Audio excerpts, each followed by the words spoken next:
ఈరోజు blood moon చూడబోతున్నాము, ఖగోళ అద్భుతాన్ని. మీకు మొదటి నుంచి తెలుసు, ఇటు శాస్త్రము అలాగే సైన్స్, ఇదొక సైంటిఫికల్ దృశ్యం, ఒక అద్భుతంగా భావిస్తున్నారు. అదే సమయంలో చూడకూడదు, కొంత అరిష్టాలు జరిగే అవకాశం ఉంటుందని ఒక వాదన. మీ వ్యూ ఏంటి?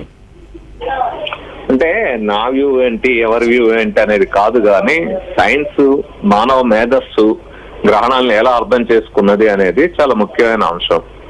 గ్రహణం అంటే ఏంది అనేది ముందు మనకు తెలిస్తే మిగతా అనుమానాలకు ఏమన్నా అవకాశం ఉందా ఏంటి అనేది తెలుస్తుంది. గ్రహణము అంటే సూర్యుని చుట్టూ భూమి చుట్టూ చంద్రుడు తిరిగేటప్పుడు ఒక్కోసారి ఈ మధ్యలో భూమికి చంద్రుడు అడ్డం, చంద్రుడికి భూమి అడ్డం రావడం వల్ల ఆ నీడలు, భూమి నీడ చంద్రుడి మీద పడ్డప్పుడు, చంద్రుడి నీడ భూమి మీద పడ్డప్పుడు గ్రహణాలు ఏర్పడతాయి. ఈరోజు చంద్రగ్రహణం అంటే భూమి నీడ చంద్రుడి మీద పడ్డం, సూర్యగ్రహణం అంటే చంద్రుడి నీడ భూమి మీద పడ్డం. కాబట్టి ఇప్పుడు భూమి నీడ చంద్రుడి మీద పడుతుంది తప్ప ఇంకా ప్రత్యేకంగా ఏమి జరుగుతుంది? ఏమి జరగదు.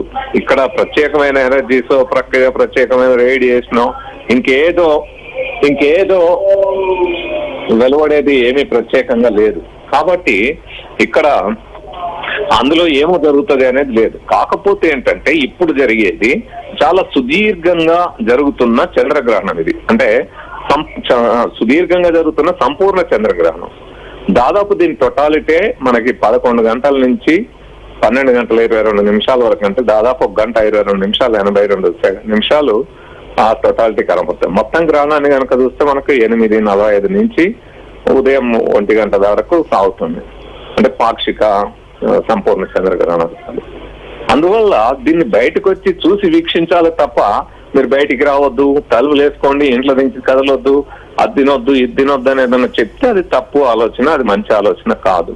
వాస్తవంగా అది సూర్యగ్రహణమైనా చంద్రగ్రహణమైనా మనం బయటికి రావాలి, వచ్చి ఆ గ్రహణాన్ని వీక్షించాలి. సూర్యగ్రహణం అయితే సూర్యుడిని ఎప్పుడు నేరుగా చూడకూడదు కాబట్టి ఆ రోజు ఫిల్టర్స్ వాడుకొని చూడాలి. చంద్రగ్రహణం నేరుగా మనం నేకెడ్ అయితే చూడొచ్చు. చంద్రుడి ఆ వెన్నెల అనేది మనకి చాలా ఆహ్లాదంగా అనిపిస్తుంది కదా. చాలా కవితలు, పాటలు, వెండి వెన్నెల, పిండి వెన్నెల ఆరబోసినట్టు అని కూడా ఉంటాయి కదా. సో ఆ విధంగా దాన్ని ఎంజాయ్ చేయాలి, అందులోంచి సైన్స్ నేర్చుకోవాలి.